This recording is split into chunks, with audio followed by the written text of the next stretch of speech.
না। আপনার নামে যে মামলা হয়েছে ব্যাপারে আপনি কিছু জানেন কিনা বা জানতেন কিনা? আমার নামে তো অনেক মামলাই হয়েছে স্যার, কারণ হচ্ছে পার্টি সেক্রেটারি হিসেবে আমার নামে তো মামলা হইতেই পারে।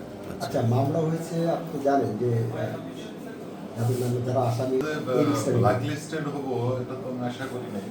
আর সবচেয়ে বড় সমস্যা হচ্ছে যে মানে অসুস্থতা প্রয়োজন কোনো বাধা মানে না। দেখেন আমি একদম অসুস্থ, আমার এটা হচ্ছে গোপালগঞ্জ জেলা আওয়ামী লীগের সেক্রেটারি দায়িত্ব পালন করছেন। 6 বছর এর আগে কে ছিল ওখানে? মাহবুব আলী খান।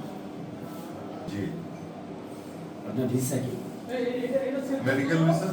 তো কতদিন আগে বিষয়টা পেয়েছেন আপনি? চিকিৎসা যখন মানুষের রোগ ব্যাধি আমার হয় তখন মানে বিগত 5 বছরে আমি যারা অন্তরই আমি গেছি।